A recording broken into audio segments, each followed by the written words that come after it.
Alors, dans Kotlin, il faut comprendre, comme je l'ai dit, Kotlin nous permet de développer des applications.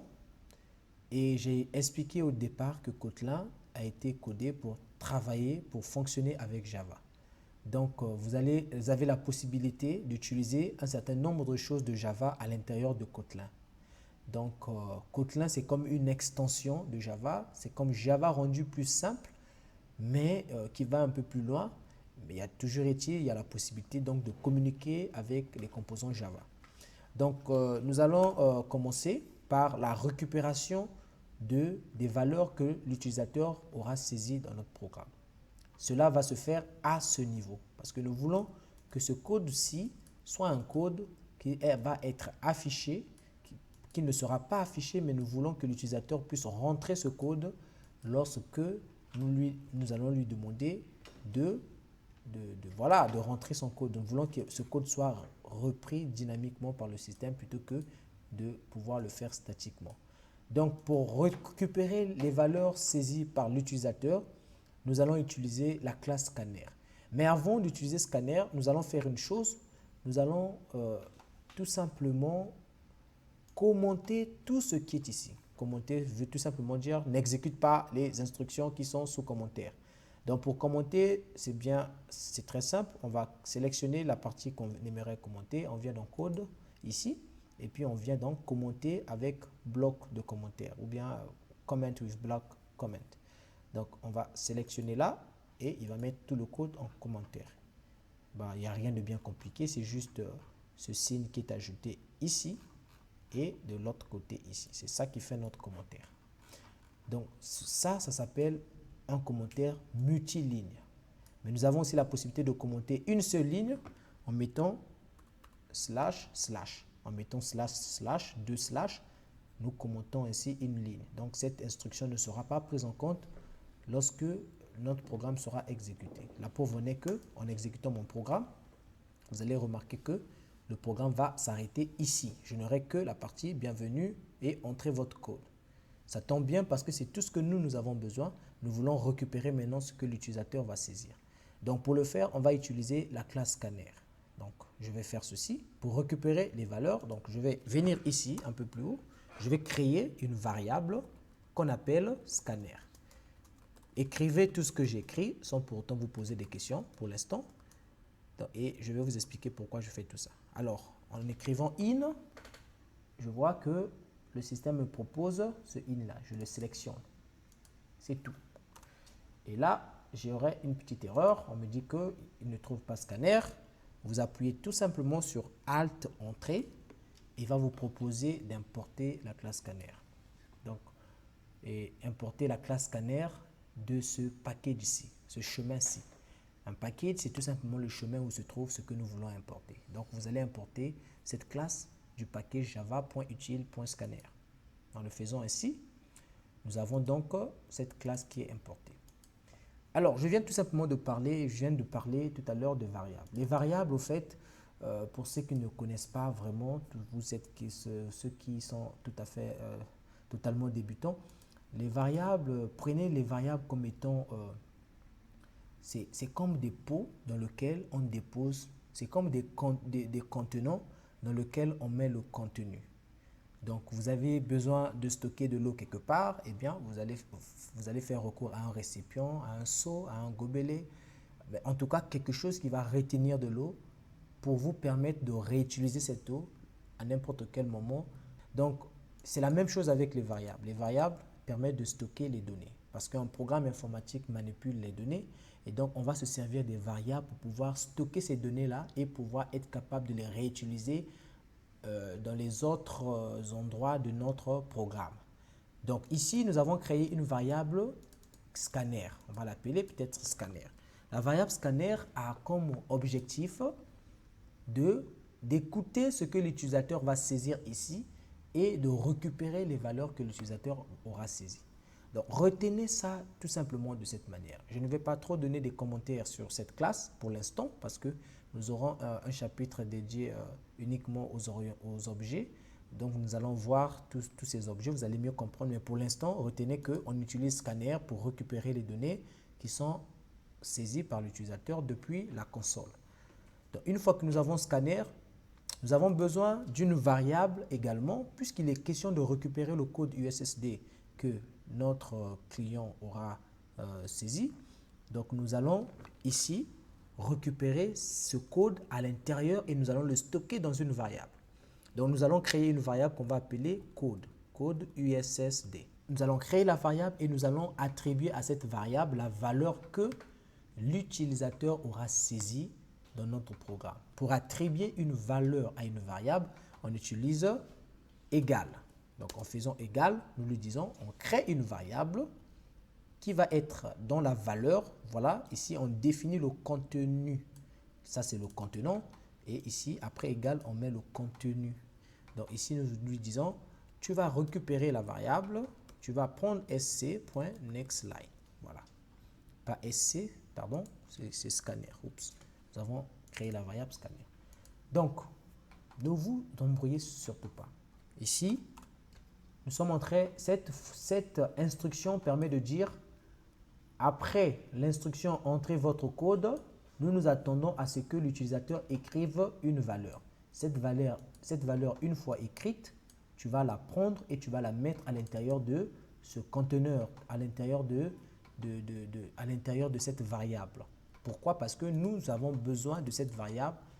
Nous allons utiliser la valeur qui est dans cette variable plus tard dans notre programme. Donc, pour illustrer ce que je dis, nous allons réafficher la valeur qui est saisie dans notre variable. Donc, comment on fait pour afficher les valeurs d'une variable? Eh bien, on écrit tout simplement le nom de notre variable, on le met ici. Cette instruction va regarder à l'intérieur de cette variable quelle est la valeur qui est stockée et va nous afficher cette valeur. Donc, j'exécute encore mon programme. Donc, ici, je vais mettre par exemple 200 et quand je clique, vous voyez, il m'a réaffiché 200. Je vais encore refaire le même exercice. Je vais mettre par exemple ceci.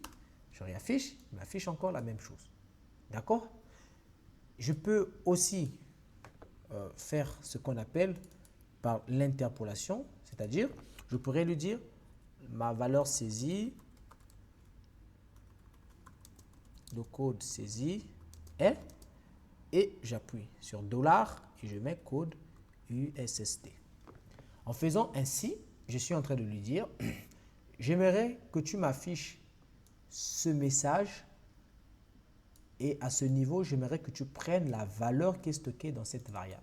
Et comment il sait qu'il va prendre la valeur qui est stockée dans cette variable? C'est en précédant donc, cette variable du signe $. Donc, quand je le fais, vous allez voir que le message ici va changer. Je n'aurai plus seulement la valeur que j'aurais entrée, mais j'aurai en plus de ça tout ce que j'ai mis ici. Là. Le code saisi est 2444. Pardon. Donc, nous allons voir ça dans les détails. Je n'ai pas vraiment envie de vous donner beaucoup d'informations à ce niveau, mais comprenez tel que je suis en train de vous présenter. Vous allez voir que vous allez avoir moins de problèmes dans ce qui concerne la compréhension de tout ce que nous allons faire par la suite. Donc, nous allons donc revenir ici. Une fois que nous avons la valeur, alors ici, on peut écrire tout ce qu'on veut. Mais nous, ce que nous voulons, c'est que nous voulons que l'utilisateur rentre spécifiquement, qu'il rentre uniquement cette valeur. Pour lui afficher ce menu, il faudrait que l'utilisateur nous rentre étoile 200 dièse. Donc, alors nous voulons que tout ce qui va suivre ici, là, ces instructions que nous avons mis en commentaire, ne vont être exécutées que si l'utilisateur a mis étoile 200 dièse. Lorsqu'on parle déjà des conditions dans notre programme, lorsqu'on veut exécuter un certain nombre d'instructions sur la base d'une condition, eh bien, il y a aussi une notion, il y a des éléments que le langage nous donne qui nous permet de le faire, qui nous permet de traiter, de gérer, sinon de traiter des données en tenant compte d'une certaine condition. Donc, ici, je vais vous renvoyer dans la documentation parce que le but, c'est vraiment aussi que vous puissiez comprendre à travers la documentation. Donc, je vais écrire Kotlin. Voilà. Donc, j'ai Kotlin, on va dire Kotlin doc pour que il est là. Et nous allons, voilà, nous avons Kotlin ici, nous avons les bases et vous avez ici les contrôles flow. Donc les flux de contrôle. Voilà.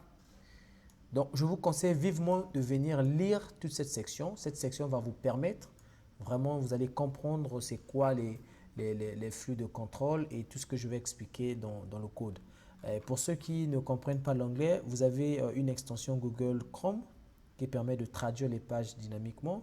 Donc vous pouvez l'installer, vous appuyez sur traduire cette page et vous allez choisir la langue que vous voulez et voilà, il va vous traduire toute la page en français. Donc avec ça, vous avez la possibilité, même quand elle est en anglais, vous avez la possibilité de comprendre ce que la documentation vous explique. Donc on revient dans notre code, on revient ici. Donc nous allons dire ceci. Si le code saisi n'est pas dièse étoile 200, donc si ce n'est pas étoile 200, on va lui dire affiche un message d'erreur. Un message d'erreur. Ça, c'est ce que nous allons faire si la personne ne saisit pas ce code. Alors, il y a plusieurs possibilités. Nous allons utiliser ici if. Donc, if permet de dire si. Et qu'est-ce qu'on met dans le if? On va mettre dans le if le code qui a été saisi. Donc, on va dire code USSD. On dit si code USSD n'est pas égal, ou bien si code USSD est égal, donc pour dire est égal, on met 2 fois égal.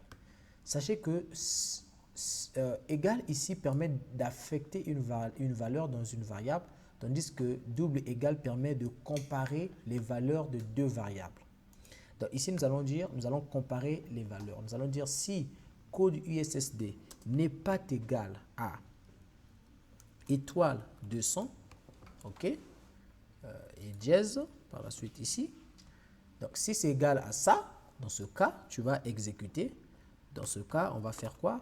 On va afficher, donc je mets en commentaire, afficher le menu. Donc si le code saisi est égal, donc est égal à, est égal à 200, nous affichons le menu. Au cas contraire, donc au cas contraire, on utilise le else. Le else, c'est pour le cas contraire. Donc, au cas contraire, qu'est-ce qu'on a fait? On affiche un message d'erreur. Donc, voici, nous avons ici if et else. Et c'est exactement ce que la documentation vous explique ici. Donc, nous avons les if. Alors, attention, oulala, quand vous traduisez en français, il a même traduit aussi le code. En réalité, il n'y a pas si qui existe. Donc, je préfère que vous reveniez sur la version anglaise. Ouais, l'original, vous avez les if. Donc faites attention sur le code. Il peut arriver aussi qu'ils traduisent le code qui est ici, c'est ce qui n'est pas intéressant. Donc vous avez if et puis vous avez les else. Donc vous pouvez faire if et vous pouvez faire un else. Donc voilà. Donc ici nous avons if et nous avons else. Donc ici on affiche le menu. Donc ce que nous voulons déjà, c'est lui afficher le menu. Le menu est là. Donc on va copier tout le code qui est là. D'accord? Ce que nous avons mis en commentaire, pas tout, mais on va copier cette partie. On va la copier jusqu'ici, jusqu'à ce println qui montre l'espace. Et on va coller ça ici. Donc pour dire que si c'est ça, tu crées un espace et tu affiches le menu. Au cas contraire, nous allons afficher à l'utilisateur que, par exemple, ce code n'est pas pris en compte. À peu près comme cela est le cas dans cette image. Ce code n'est pas pris en compte. Donc voilà, nous allons dire ce code, vous avez compris. On aimerait réafficher à l'utilisateur le code qui n'est pas pris en compte. Donc on va dire code USSD n'est pas pris en compte. Okay? Donc là, nous avons déjà une logique, nous avons déjà quelque chose qui marche. Il y a une instruction que nous avons donnée et il y a une condition que nous avons aussi donnée à notre programme pour exécuter, oui ou si ou non, voilà ce que nous avons mis là. Donc, petit à petit, nous avançons. Bientôt, vous allez voir que C'est très simple, il n'y a rien de bien compliqué. Donc ici, je vais commencer par mettre n'importe quoi. Voilà, il me dit le code saisi est 200, ce code n'est pas pris en compte. Bon, je vais mettre en commentaire, je vais sinon supprimer cette ligne de code. Vous pouvez la mettre en commentaire si vous voulez vous rappeler de ça. Donc, j'ai pas besoin que ça s'affiche ici. J'ai pas besoin que ça s'affiche ici. Par contre, j'ai besoin qu'il y ait un espace entre les 200 et le message qui s'affiche là. Donc, je vais ajouter un print ln qui va rien afficher. Donc, voilà, comme ça. Et là, je fais tout simplement ça. J'exécute. J'aurai 200. Bam. Ce code n'est pas pris en compte. Et je vais essayer, je mettrai le banc. Je vais mettre le banc. Et bam, j'ai le menu qui s'affiche. Donc ici, vous voyez, nous avons pu utiliser les flux de contrôle. Nous avons donné des conditions d'exécution de nos instructions. Donc, c'est vraiment très intéressant. Je vous conseille vivement de lire la documentation parce qu'il y a beaucoup qui est expliqué ici. Lisez la documentation pour comprendre un peu comment ça marche. Mais ne vous inquiétez pas si vous ne comprenez pas. Nous allons revoir dans les autres projets que nous allons développer. Nous allons étudier, nous allons voir tout ça.